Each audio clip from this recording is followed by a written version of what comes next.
Asha. This is how you win your battle. Roll, let's go. Tell your neighbor, say, give me space, give me space, give me space.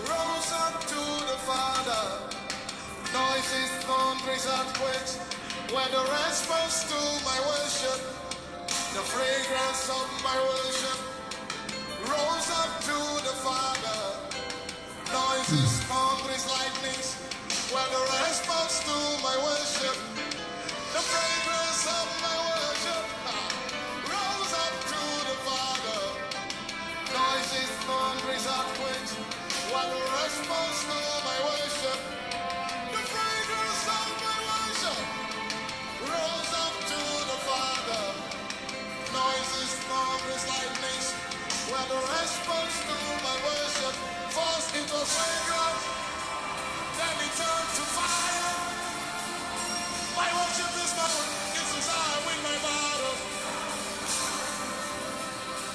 first it was fragrance, then it turned to fire. Hey, my worship is my, this is how I win my battles. Everybody say the fragrance of my worship rose up to the Father. Noises, thunders, and praise. When the response to my worship. Hey, fragrance of my worship rose up to the Father. Noises, thunders, like things. When the response to my worship, the fragrance of my worship rose up to the Father. To the Father. Yeah. All the worship rose up to the Father. Yeah. Yeah.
This is how I win my battle. The smoke of my worship. You know, it's nice to understand what worship is and how it's normally we hate us to win our spiritual battles. Worship means for you to submit, to obey, to give yourself away to the Lord. You know, there's this song that says that I give myself away for you to use me. When we worship, we give ourselves away to God, and God pick us, and we become a weapon of warfare, battle axe in the hand of God. That's what worship does for us. Worship will make us an effective battle axe in the hand of God. You know, our obedience become complete. We can be well yielded to God, and He can pick us and use us to whip the enemy and destroy all his strongholds. So today it's nice to come again, and we are looking at the weapons of our warfare. And Prince Ade, it's nice to have you. Quite a long time, my brother. I'm glad seeing you. So we will be talking about the weapons of our warfare. I've been discussing and teaching about the warfare of a believer, because we are called into a battle, and yet most of us, we seems to be very ignorant of the battle we are involved with. Oh, quickly let's pray. Father in heaven, thank you. It's another day to learn, to be equipped, to be exposed to your word. Just open up our heart tonight. Draw hearers, Lord, to your word. Circumcise our heart. Implant your word. Make us, help us to be doers of this word. Fill us with words of life that can change our life and change our situations. In Jesus' name I pray. Amen. So we go straight away, and we are looking at the weapons of our warfare. And we just want to refer every one of us to just go on my page and look at those other topics that I've treated over the time, over the days, and about quite a number of broadcasts has been made on this issue about warfare. But today I want to go straight to, yesterday I started, and I was able to just look at the nature of the warfare yesterday and make sure that we saw that it was a good fight of faith. Today we are going to look at the weapons of our warfare. This man said the weapons of our warfare are not carnal. So probably we're going to start there. I think that's what Uncle Paul said to us, and tend to give us an insight about the weapons of our warfare. So he said the weapons of our warfare, they are not carnal. We kind of look at that yesterday, and maybe from 2 Corinthians chapter 10 verse 4, there he says, for the weapons of our warfare are not carnal. Carnal means they are not human made, they are not material, physical material made, not made of irons or whatever it is. They're not bazookas, they're not bombs, they're not. But it says that these weapons, they are mighty through God. They are mighty through God. When something is mighty, the strength, the power, the efficacy is far much more than what we can talk about natural and carnal weapons, So, because carnal weapons can only even handle the flesh, can handle just, but it cannot destroy the soul. It cannot even destroy, but he said we need to be afraid of him that can destroy both the flesh, both the body and the soul in hell. So if not even it can, so it can destroy everything, spirit, soul, body, everything. The weapon is such a very terrible one, the weapons of our warfare. So it can cut across spirit, soul, and body. It can move it. But our natural, because sometimes the problem we have, if they are not material, if they are not natural, you can apply just a natural weapon. It wouldn't. That's the problem. That sometimes people go to hospitals and doctors will try their best and they say, well, we've tried everything, we can't see anything. Everything certified that you are okay, you can be productive, and yet the man is not productive. The man is not. So there's some certain weapons, there's some certain wars that, everything can look nice on the outward, but my dear, nothing is happening. So you can settle everything. The Bible says, except the Lord, when you are looking at the warfare that this man, the election of US the other time, Hillary Clinton and this other guy, when you look at everything that has gone, it looked like this other man, Hillary Clinton, was going to win. But people were so surprised how this other man won, But it shows you, that's why the Bible says the horse is prepared for battle, but the safety is still of the Lord. So the weapons of God are far, far more powerful.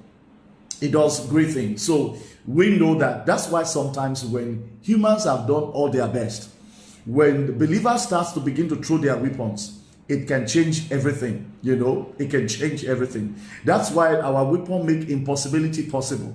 This is where you are. You are in the realm when things look like it's not possible in the realm of man, it becomes possible. I remember when there was such a famine in a great town, and the prophet prophesied that by this time tomorrow there are going to be surplus. The other elder looked at it. He said, even if the heavens were made, the windows were made of the heavens were made of windows, it's not going to be possible because this guy does not know the weapon that we have to make it possible. And you can see what really happened. So you see, with God, you don't get to a point that you say it is impossible. The things that are impossible with men are possible with the weapons of our warfare. This is why we are not afraid. This is why when we begin to handle the weapons, no matter how it is, it becomes possible. No matter the fear. I remember there was this guy that was about to enter into the house of Jairus. Right after Jairus' soul said, "Oh God, look, my daughter is sick. Please come and make him know how. Come and heal her." And just by the time Jesus Christ was about to enter Jairus' house, somebody said, "Don't bother the master. The girl is dead." And Jesus said, "Oh, bros, don't be disturbed. Okay? They say your child is dead. Only believe. Because I want to use a weapon now that you need to believe in." Only believe. You see, what makes our weapon powerful is when you believe. So only believe. There is something that activates the weapons of our warfare. Only believe. He told the guy. So forget about those things. And I have a weapon that is mighty. That the weapon that can raise Lazarus from dead, you know, after 3 days. So don't worry about that. You know, even when hope are gone, Lazarus was raised. So understand, so that the weapons of our warfare, they are mighty. It doesn't matter how long the problem has been there. There was a woman that for 12 good years, that woman has been carrying issue of blood. But see, when the weapon was released, instantaneously everything dried up. That's the kind of weapon we are talking. The Bible says the weapons of our warfare, they are mighty through God. When you say something have might, they have capacity. They have ability. Might is ability, full of ability. There's no way he will not lose his power. He will not get to a problem and say, "Look, I can't carry this one." So when something is mighty, it's far exceeding. So these weapons are there. So we are looking at. So that's why don't be afraid. No matter what is happening, it's the same weapon that killed Goliath. The same weapon that David used and brought Goliath down. It doesn't matter how big the problem, the mountain is.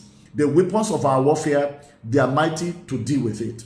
So this beautiful, what do you call it now, evening, the first thing we had to say, it told us that the weapon of our warfare, they are not man-made.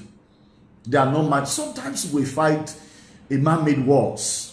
You fight with your own personal wars, your own strength, your own issue. Human beings have wars. You can abuse person, you can harass people, you can, there are different kind of things where people are fighting wars, human wars, and you can do to harass. But see, you can even win human wars and you can lose spiritual battle, and you find out at the end of the day you are a big loser. So most of the time we can afford, when you look on the cross, and look at Jesus Christ lost the war. That's what you saw. Because he was nailed. It was the man. They mocked the man. As far as people were concerned, Jesus has lost the war. That's what they saw on the cross. But as far as God was concerned, there were weapons that are working to end Satan's life. Satan himself did not even understand the nature of our weapon. They are not obvious. The weapons of God are not obvious. They are not obvious. When it's sometimes they might look weak, but they are mighty through God. This one I want believers to know. The weapons of our warfare, they are not they may look weak, they may look, human being might despise them, but they are mighty. Imagine Jesus Christ dying on the cross. They were mocking him.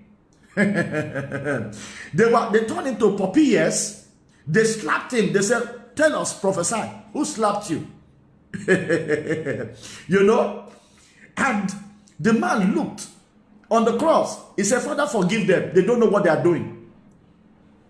Now, these are weapons. These are battles was going on. People don't know that every statement, every move of Jesus Christ on the cross was calculated to destroy the devil. Attitude, character, speech, the right one. See, these weapons are effective every step of the way. That Jesus Christ was obedient to the death of the cross. They thought they turned into puppy ears. They thought they were winning, but they did not know that they lost the battle. So sometimes, people see, oh God, when we are in the battle, sometimes we don't know. That's why I keep on telling believers, when you are in the battle, you don't know. When you put some certain attitude forward in a battle, they don't know that. See, when we talk about character, see, in the Christendom, in the kingdom, battles are fought with character. Battles are fought with what? With character. You see, when you go through, do you know one thing? If you look at the book of James, he said, count it all joy, my brethren, when you fall into diverse temptation and trial, when you are in the midst of your battle. He said the first weapon to bring out is joy. It's like, what do you mean? People don't know they lose battles when they are in the midst of war and they are sad and they are frowning faces. We think, hello, let me something. How many of you know that Satan likes to provoke people? Even your people in your yard. How many of you live in a yard whereby there's one terrible woman who provoke everybody, who just went somewhere, carry, carry your water, pour it away, carry your something, just provoke you. When you are being provoked, what do you think the devil wants you to do? To be angry. If you get angry, he knows you will lose the battle. He knows. So you are in a battle, and there are a lot of provocation. Even sometimes, do you know that sometimes a neighbor can come to you, a woman in your yard. Oh no, she already book nonsense, idiot. He's a conny man, useless. You are in the war, and all of them are abusing you, and your body they fight. You are in a war, and the way they provoke you, carry carry your water, point away, carry your soup, point away. So what will you do? Meanwhile, war is on, and you need the right attitude to you see that if you get angry and you slap the woman, you lost battle.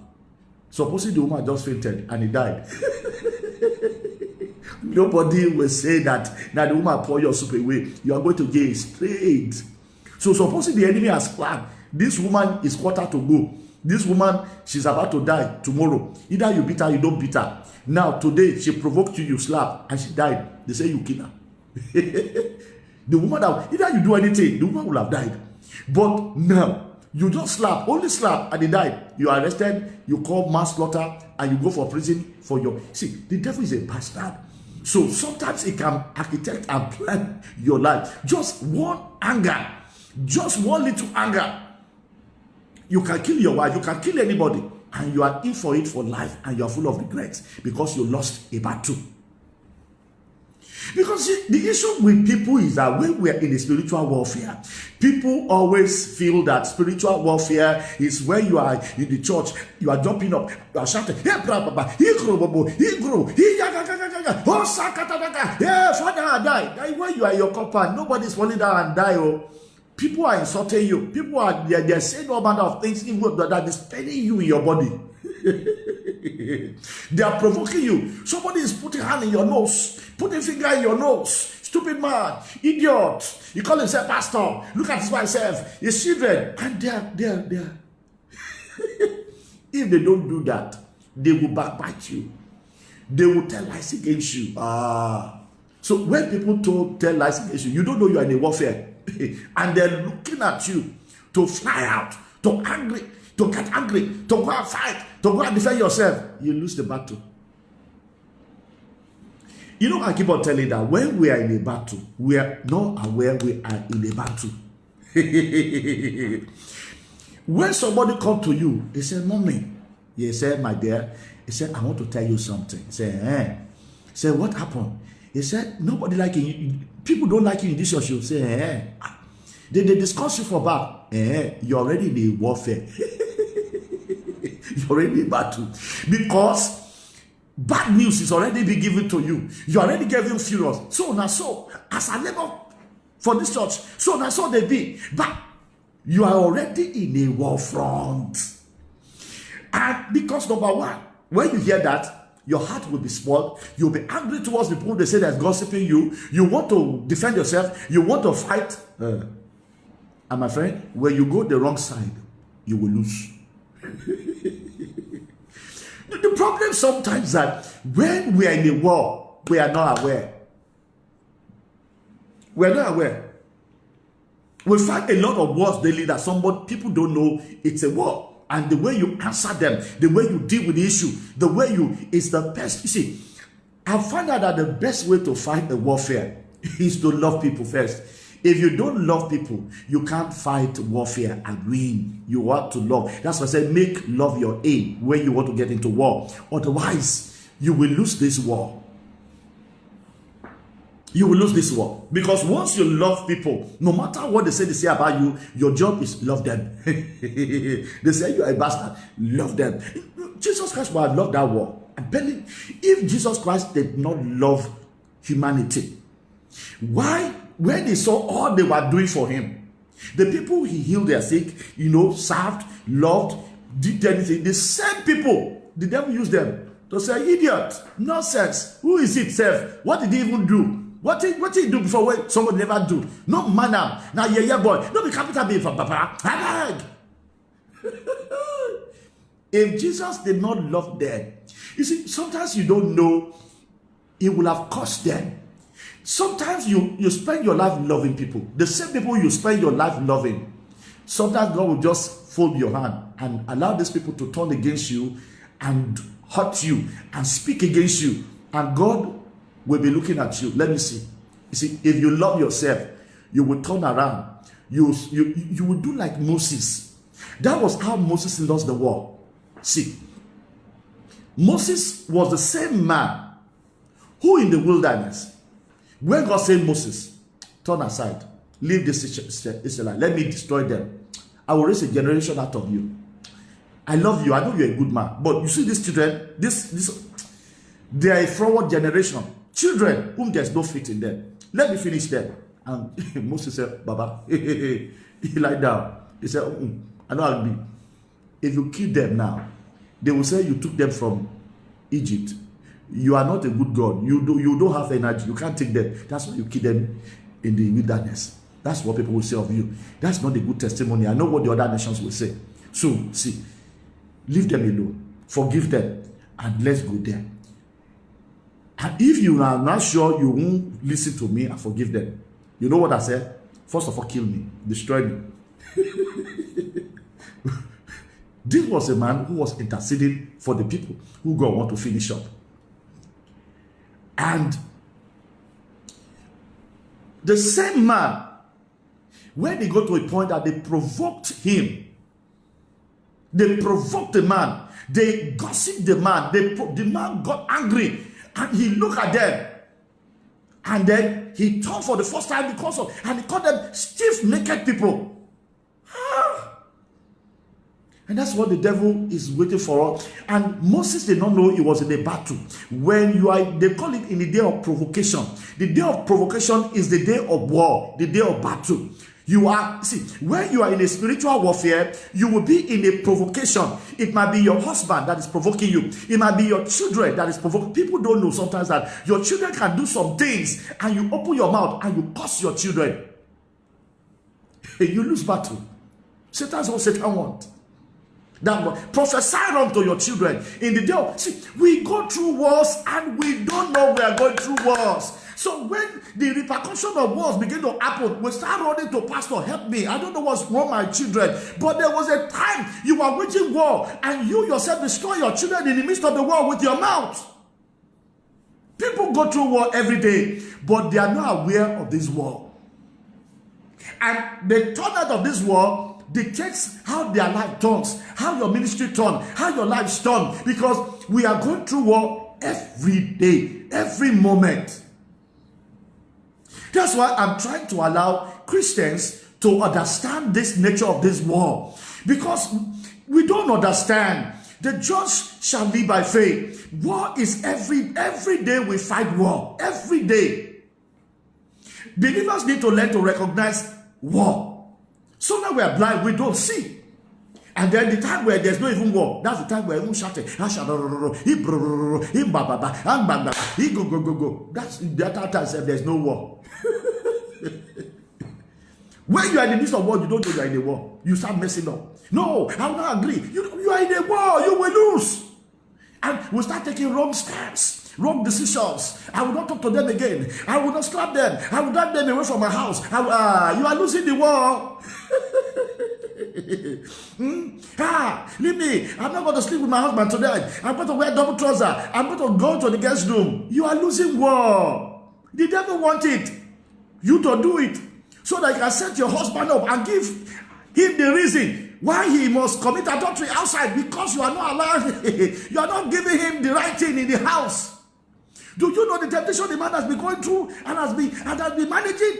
And then suddenly he comes to the house and then you open your mouth. Then the next time the enemy tempts you, say it's not your wife that says he's just managing you. Is it not your wife? Do you know the man become an easy prey of the temptation of the enemy? Many of us, in our attitude and our actions, will lose so many wars. A lot of wars are lost daily in our attitude and our actions towards our husband, our children, our teachers, and our neighbors. Will lose. People don't know that everything, every speech you make, every actions you take, it's a war. It's a war. It's a war. It's a war. And when and the devil liking for you not to know you are in the war, so that he can take an advantage over us and win. That's why I said we are not ignorances of the devices of the enemy. Least the enemy will take an advantage. He likes ignorance. As long as you don't know what you are doing, he takes authority and and he usurp the authority and he finishes you before you wake up. When man sleeps, the devil likes you to sleep and you don't know what's happening. So whatever I'm doing is that I'm trying to wake believer up that look, every step, every move of the day, you start with a battle. Life itself is a war. So when you eat, it's a war. When you speak, it's a war. When you drink, it's a war. When you smile, it's a war. I'm telling you. That's why we're soldiers. So he said, these weapons, we don't know this weapon. The weapons of our warfare are not carnal. They are not, this is one of the reasons why. So they are not human. They are supernatural. And they can be operated in the spirit, by the spirit. So when we talk about character, we're talking about actions. The actions of the spirit are made manifest. And these actions are actions that goes for warfare. Have you ever heard that when the enemy comes like a flood into a battle, that's how it comes. That's the devil. He will surprise you. He just round you up. Suddenly, there's a fight. Suddenly, there's a spark. Suddenly, somebody insulted you. Suddenly, what did not bargain happen? Suddenly, you are going on the way. Your tire puncture. Suddenly, somebody calls you. Suddenly, somebody said, and then you misbehave. You lost the battle. So the enemy suddenly comes like a flood. Anyway, and you know what the Bible says? It said, but the Holy Ghost will lift up standards, actions, characters against it. The action of the Holy Ghost is always the weapon.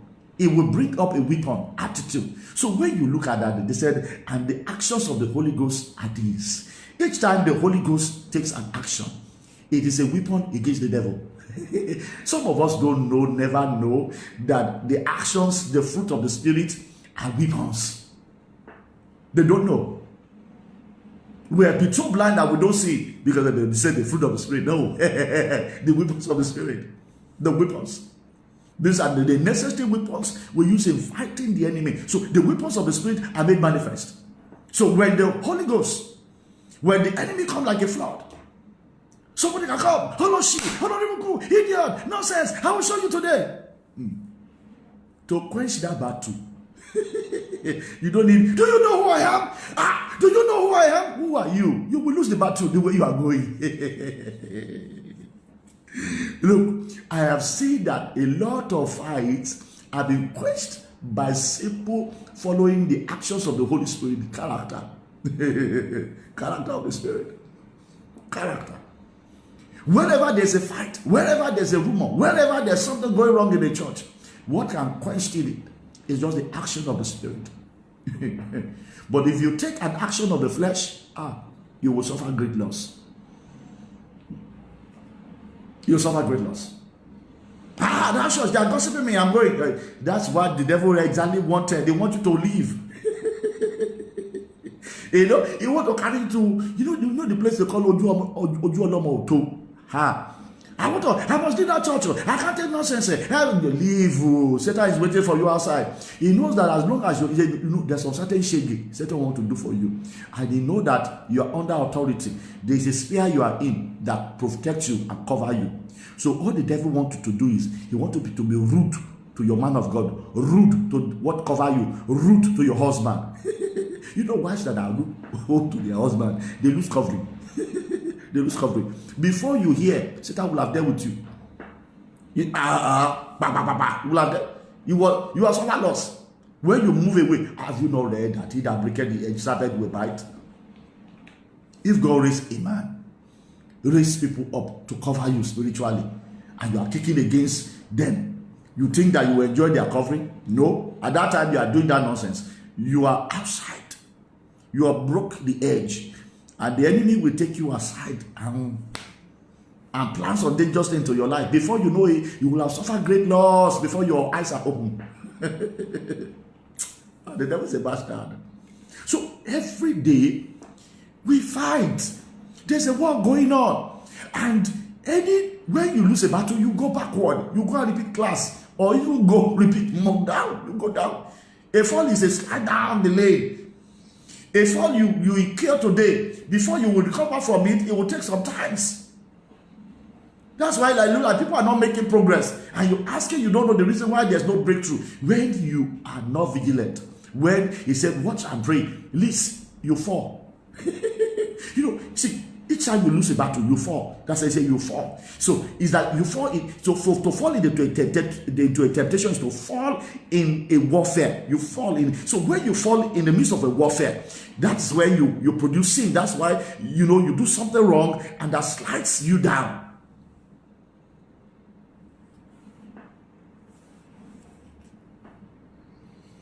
I don't know if I'm talking to somebody, because the kind of war I see people shout and pray in church. Hey, you also call hey, Father,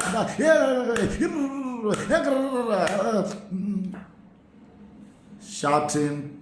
That one, when you finish shout, most of the warfares are fought more with character, with attitudes. So that's why I said, so if you understand that it is the attitudes of the Spirit in you that protects you,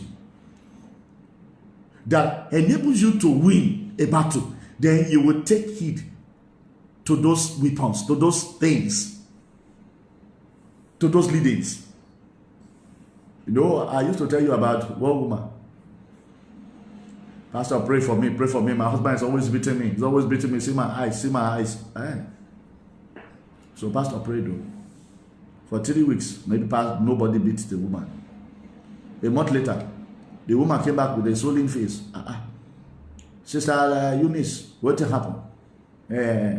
He answered, Pastor is my husband. What happened? I'm sure Pastor prayer is not hearing again. What happened? Waiting you do. I went somewhere. I did not tell my husband. And he said I did not cook. And you ought to understand now. And the way he was talking to me, I didn't like it, so I had to open my mouth and defend myself too. I talk anyhow to him. So what happened? He now beats me. You talk anyhow. You abuse the man after you are wrong, and so the man will be. So that's the problem. So why? So you want me to be binding Satan or binding you? So you lost the war. Thank God they did not remove your nose or your eyes. You lost the battle because of your attitude or your character. Have you seen in the Bible? The Bible says that. That's why I like this thing. That thing won. You know, he said, if anybody, he was talking to a woman. He said, tell the women, he said, that have husband. You know, I like that word won. I want, you know, he said, if any man is not won, he should be won by the character. Let me look at the one. Won by, I think it should be won over by the, you know, won by the character of their, you know, let me see. It should be, I like it. It's in Peters. Let's see it. Very wonderful. So read with me. This is winning. Battle is winning. He said, 1 Peter 1:3-1. He said, likewise, ye wives, be in subjection to your own husband. That if any obey not in words, they may also, without the word, be warned. Be warned by the conversation. By their conversation means the lifestyle, the attitude, the behavior of their wives. See, many marital, to ladies at home, to men at home, to families at home, to husband and wife. I'm over. I'm divorcing my wife. I'm divorcing my husband. Shut up your mouth. You are losing battle. You think that if you throw away your wife, that you have won the trophy. Shame on you. You think by throwing your husband away, you have won the trophy. Shame on you. No, it's domestic violence. Hey, you don't know, pastor. Hey, there's domestic waiting. If you get, before we get the domestic violence, what was your attitude? You know, it's easy to say that the woman punched me or the man beat me. Who, before somebody beat her, so you are just there, and the man just punched you or the woman just kick you. What did you do? People who are shouting abuse will not talk what they did to provoke the abuse. But no matter even who provoke the abuse, that's not the issue. But the issue is that, do we know that you are in a warfare? And that in this warfare, we win it by the conversation, the attitude, the character. So if you have the right character, you shouldn't be losing this battle. Let me tell you, if you go to God, you lose your wife. It's a shame on you that you got married about some years ago and you lost the wife, you lost the woman. It's a shame. Okay, it is same thing to the woman and to the man. You got married and you lost your husband. You think it's a shame. You are not fighting a battle. Hey, how do you fight battle? See, this is why people don't know. I used to tell people, marriage look like you can use gifts, money, car, whatever you buy for the man or the woman, or you cook well to gather the man or to gather the woman. But see, once you enter, people don't know when you enter into marriage. There's a fight going on. Go and tell everybody that is married there's a war. But see, in that war, we win. How? Attitude. Character. People that have no attitude, they lose their marriages. They lose their relationships. Relationships are won by character and maintained by character. So people don't understand that character is one weapon that helps us to win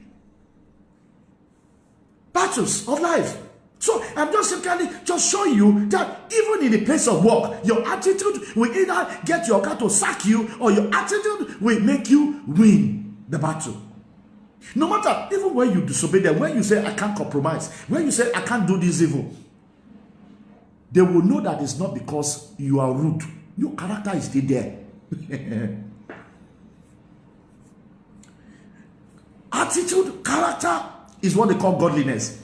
it we always see it is the majesty. So when a man begin to behave like God, it commands respect. It makes every battle to be won. We're talking about weapons of our warfare. Some of you are surprised today that where God take us to look at these weapons, these weapons, nobody will even think that, which will they take the fight this battle? Attitude, conversation. I'll show you the Bible. It said, let it be that when you are in a marital conflict, you know, we have taught several times on this issue of marital conflicts. I think we should have called it marital war. I have one brother like that. He say war. He likes war. War. So it's marital war. How do we win marital war? Character. Christ-likeness. Conversation. So he told us, if there's any woman, no matter how it is, he said, likewise, here wives, be in subjection. You know, this is how to win battles. Is it that a woman is in subjection? A woman that is submissive will win battle than a woman that doesn't want to submit. You see, there's no problem. People don't know. They tell, no, I'm not a slave. How can I take it? You want to turn me to a slave? I will not agree. That's why you will soon remain single. You will lose this battle. The thing that God said for marriage, what a woman should use, the weapon they need to use to win the battle is submission. But that you will lose the battle. You will not enjoy it. Satan will penetrate. Once Satan sees that you are not submissive in your marriage, he will give you a knockout. You will not recover. You see, Satan, oh God. And then the men, once Satan sees that you don't love your wife, you don't know how to love your wife. you know the love of buying the Treba Papamento, the love that when a woman says you are a bastard, you see, look at her and say, I love you.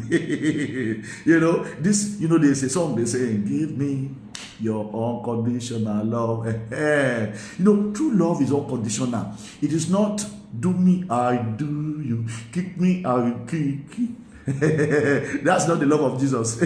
No. Because while they were mocking him on the cross, the man was busy praying for us. Forgive them, they don't know what they are doing. It's a love that Jesus Christ said, pray for your enemy. Even when they curse you, bless them. It's a love when your wife misbehave and said, no food for the next 3 days or for 1 week, it will not cook for you. You are still going to work, and when you are coming, you buy what do you call it? All this Mr. Biggs, you still buy shoe. Everything you are still doing for the woman, you continue doing it until she's put to shame and say, I want to talk. I said, talk now. I'm sorry. I need that. Why you need that? I didn't know you are that good. What happened? You go win and down. People think that when you hit, I hit you. Say, Ori emakpe, Ori onikpe o. You know, go here. That's how human beings feel. Hit me, I hit you. No, that was not Jesus did. Jesus was doing that in the Old Testament. He did not solve any problem. No, in the New. So when we mess up, He shows us mercy. When we do, don't you know, Paul says it is the goodness of God that leads us to repentance. It's not, in those days when man misbehaved, God will bring brimstones and fire. They said that right away. They said, whoa, Moses, we don't like this God. You go and be attending to him. Just anything at all. They ran away.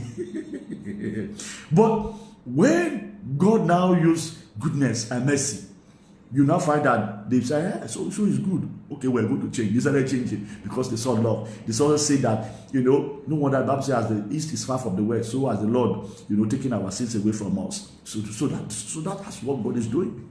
That's what God is doing. So God is a God who is not do me and do you. God is using His mercies, His love to win the battle. And that's what His character is made up. The character of God is based on grace, mercy, getting good to somebody who is wicked to you. And that's why you find out that this is a way we can win every battle. We can teach people. You can be good to see. Life is about sowing and reaping. There are seasons you are sowing into people's life. And as you are sowing good to them, they are mocking you. They are killing you. They are opposing you. They are doing the worst thing to you. Don't keep on doing it. See, if you want to change them, I don't know the time, I don't know how many years you can be good and nice to a man, a woman before God. Use those goodness to change him. See, we are product of what has been sown into our lives. But there are times and moments when you are waging war. In warfare of God, we sow good seeds. We sow good seeds. One of the reasons why a lot of people decide to move away from the devil's camp is the goodness of God. Evangelist is called to carry the goodness of God to a life of a soul, either by healing, by some things. And when the goodness of God touches a soul, it makes them to change upside down. Everything about the gospel is talking about the goodness of God. Even where we were bad, Christ died for the ungodly. That's how Jesus won the battle. And if we're going to win with him, we need to understand the system of Jesus. So the battle is not the battle of hate. It's a battle of love. The love of God, the love for men. So you can't win when you hate men. No matter, say, when they do us evil, we feel like hating them. But no, you need to know, for the love of God, you need to love people, no matter what they do to you. And that's how to win the battle. And that's how, so that's the conversation, that's the character. So the character of God, he is rooted on love. The love that, that they said, when your enemy want to, when they speak evil of you, speak good about them. When they say you are an idiot, tell them they are the great people of the earth. Don't retaliate. That's how we win this war. That's how we win this war. So the weapons of our warfare, that's true. You can now understand when they say they are not man-made. You agree with me now? Yes. Because a normal man, you didn't give me food. The husband say, okay. Shebi, you say you want to travel abroad. Hey, next week, I'm the one going to pay you for your ticket. You are on your own. You are not going anywhere. You are grounded. Marshall Paddy, you are and you want, you stay there. So you see some houses, that's what they're doing.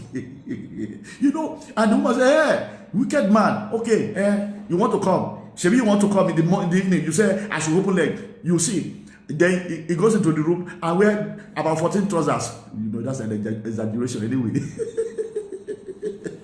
So, no road for Oga. Okay. Do you get it? So, everybody now is that do me and do you. So, how? And then the Oga say, hey, you think you can lock up that thing I paid? I pay your dowry. You can lock it up. I will show you I'm the man. The man goes out and go and find another small girl and then bring it to the house and tell him vacate. And then who suffer at the end of the day? Everybody's flexing muscles. The marriage will end. Because when we begin to walk according to the dictates of the flesh, you lose. Because all those weapons you are using, I do you, that's mass-made weapon. But the one that God will ask you to do is God's made. And the weapons of God, oh God, I'll show you.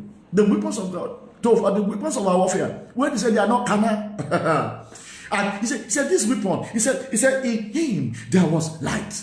These weapons, they are called light, the weapons of light. That's the weapon. He said these weapons, they shine into darkness, and darkness surrenders. It cannot overcome it. Those are the weapons of our warfare. They shine. Let me look at this weapon. I'm surprising some people today because what they want to hear about the weapons of our warfare. The weapon of fire, the weapon of the Holy Ghost, the weapon of sword of the Spirit. That's what they want to hear. This is the problem somehow. The place where we think that's why we are losing battles. Nobody knows how effective character attitudes win so many battles. That's why he said, if we know that a lot of failure for us to lose battle is attitude problem. Attitude. And if you have the right attitude, you will win a lot of battles. In your place of work, in anywhere. But when your attitude are not intact, I can assure you, you will be grounded. You will lose battles. Because anytime you just shout, You give the devil an entrance and you're on the ground. Straight. Tell me, bad attitude has fallen many people down.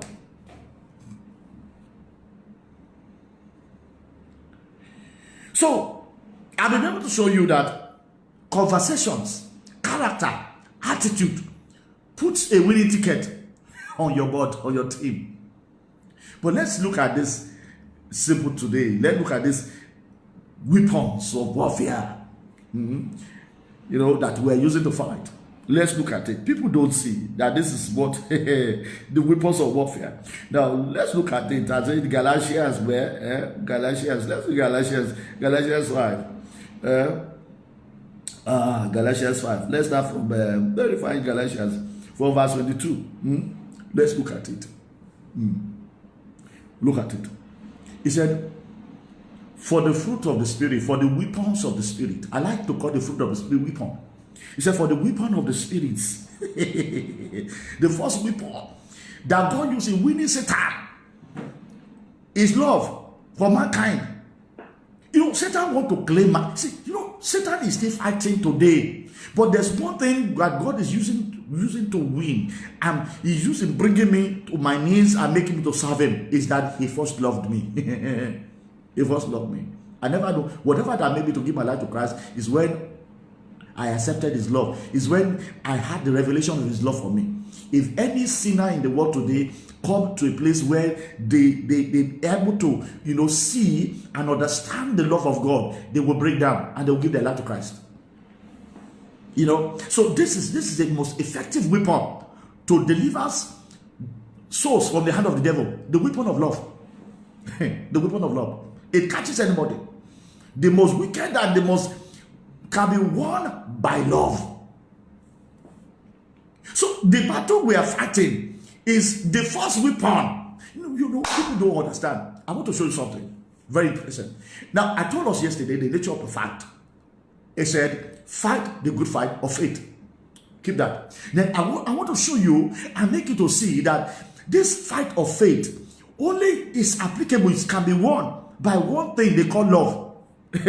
No, I want to show you. You see, you know, I like scriptures. Scriptures are just too sweet. When God began to unfold His word, you know, it talks about faith that worketh by love. I wanted to show you that. Say faith that worketh by love. I want to see something there. You know, very fantastic. I think it should be. Oh, I like this, but that's not faith that. That worketh. Okay. Faith worketh. That is in the same Galatians 5:6. Let me show you that. He said, for in Christ Jesus, neither circumcision, those circumcision are weapon of men, availeth anything. He will just tell you the weapon of men, mine, he doesn't do anything, though, because circumcision or no circumcision, that religiosity. Now man do circumcision. Now they call. That's not the way God fight war. So he was telling them, you know, in Jesus Christ, the weapon of men does not matter. He doesn't fight anything. He said, but they don't availeth anything. They go anywhere. He said, neither on circumcision. He said, look, this is one powerful thing in Christ Jesus. He said, it is faith. I told you, it's fight the good fight of faith. But see, which worketh, you turn on the faith. If your faith is going to turn on, if your faith is going to, you know, become, you know, activated to destroy the devil, you know, then this faith, wanting the weapon that activates it out, that help you to win that fight of faith, is, he said, that worketh by love. So you could see, faith, only love can make faith win. If a man is fighting a spiritual warfare without he be or she be a man of love, she or he is going to lose the battle. He's going to lose the battle. There's no way. Look, how bad your marriage will be if you don't want to lose your marriage and you love your husband and you are fighting to win him or her back, or your husband or your wife. You will win. You will win. You will win. There will be reconciliation. But the problem is, when two people are now haters of each other, They are so bitter they are more bitter than the kola nut. Who will fight for this stand? How can they stand? So this is the problem. See, this is the problem. So once there's no love, faith won't work. The fight will be defeated. Only people that love you can fight for you. I'm sure when Tabitha died, those believers loved Tabitha. They fought for her to come back. It was a fight of love, and they won. They showed how much they cherished and loved this woman, how much she's so precious to them, how much they don't want, how they were crying. They showed love towards her, and God saw she was needed, she was loved, she was cherished, and God said, no, Tabitha, Dorcas, they need you back. These people loved you. Please go and serve them. So we need to see, because like I told us, my pain is that percentage of believers, we have no understanding that every move, every day, we're in a warfare. With your children, if you walk out of love, your children provoke you, and then instead of you walking in love with what they have done, you just went and you have exposed them. You are losing these children. So you can lose your kids. You can lose, because many people are shouting, and that you see a lot of bad things happening to you. You open them up. You lost the fight with your attitude.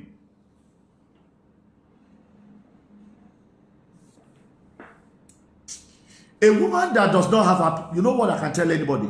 Don't marry a woman with that attitude, and don't marry a man that has no attitude, because that man can protect you. That woman cannot defend you, cannot protect your family, because the West. You see, this is the issue. You know, over the years, when they want to marry, the reason why many of us marry is because of material things. Because, and you know, in some churches they will say, don't marry a brother who is not loaded. He must be worded and loaded. You know, as if he has money tomorrow. The most important thing sometimes is about when you see a godly man. I can show you that the end of a godly man will be good. If a godly man has no cover, if he's truly godly and not religious, I'm not asking you to marry a religious man, though. I'm asking you to marry a godly man. A religious man is a liar, is a deceptive person. But when you find a God-fearing man who loves God, who knows God, forget about it. Even if they don't have cover in his mind, that guy is rich. It's a matter of time. The riches will show up. And that's the truth. So you can be safe and secure with a woman that is godly, with a man that is godly. Because when the fight of life, if somebody is not godly, when the fight of life comes, even all the money you gather, you can lose them. You can lose them. Nothing is safe. Well, see, if you check the Bible, you will see that whatever that shields your life, whatever shields everything that God gives to you, whatever you have, the shield of it is faith. The guarantee that anything you've got now that can stay with you the next 6 years is if you have the faith for it. But if there's no faith for it, it's not going to last. It's not going to be eternal. And that's the important thing I want us to see. I told us yesterday we're fighting the war of faith. So all this, because I've watched a lot of, what do we call them? What's their name, Jerry? Spiritual, what do we call them? You know, all these prayer warriors. All these prayer warriors, all these intercessors and prayer warriors. When I go to their knees and see, we are mapping. Most of them, check a lot of them that are praying sometimes, that are mapping. Go and look at their home. Go and look at their husband. You go and look at their behavior. Because in their family, they are losing their children. In their family, their children, I mean, you can't be, everything about things is not just prayer. It is prayer being worked out with action. By faith. So, what is the essence of praying? And your attitude? Because, see, whatever you pray, if you cannot actualize it, if your attitude negates your prayer, you are a big failure. Have you heard that if there's faith and there's no works, there's no attitude, There's no character. The Bible tells you that it is what? It's zero. It's a faith without works, faith without attitude, faith without corresponding actions. So there's a workability. So when you get to a point, you see, that's why I keep on telling you, the greatest, this fight we're fighting is a fight of faith, it's a fight of light, it's a fight of revelation. It's a fight of, and the light, see, the light is attitude. That's what people don't know. I'll give that to you. I will close today. The fight of faith is a fight of attitude. And the attitude is called light. Because I don't know what you call revelation light. True light is attitude. I'm going to show you that. I'll show that to you. Just let's go to John Gospel. And then from there, I'll close today. I'll just close for this session today. Let's look at John Gospel. Because believers, we need to change. If we with this ignorance that we're carrying around, we're calling prayer warrior and without worrying anything. Chapter 1. John chapter 1. It gave me great concerns. Let's read this, please. And you're going to see. It said, in the beginning was the Word of God. The Word of God was with God. The Word of God was God. And the same was in the beginning with God. Now, if anybody is a hearer of the Word of God, a doer of the Word of God, he said, all things were made by this Word of God, by Him. And without Him was not anything that was made that you can see. Now, verse 4. He's talking about this Word of God. He said, in this Word of God, in this Word of God, he said there was the life. That's Zoe. There was a spiritual life. There was a Zoe. There was a spiritual life. Because there was eternal life. Okay? But come. He said this eternal life is actually the light of men. The light of men. You see, when you hear in Him there was a life. In Him there was a life pattern, a lifestyle, an attitude, a behavior, a conversation. So when you say that's what the Bible says, therefore if anybody be in Christ. So if you are in Christ, how do I know you are in Christ? There is a lifestyle, there's an attitude. Because when you abide in Christ, it brings forth an attitude in you. There are some certain attitudes in you that this is not in Christ. This is not of Christ. You can't be a thief and you say you are in Christ. You can't be stealing. This is not in Christ. You can't be fornicating and say this is in Christ. You left Christ to go and fornicate. So nobody in Christ fornicates.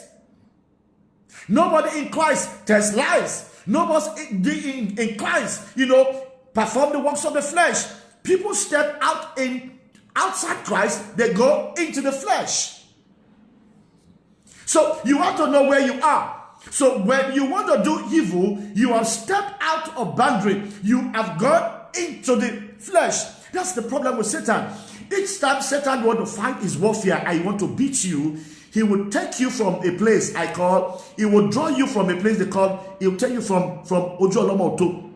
Some of you who understand Yoruba, you know where I'm saying. Ojo Olomo Oto is when I was in secondary school, there was a place in those days where people want to fight in the class. They said, look, guys, don't fight now.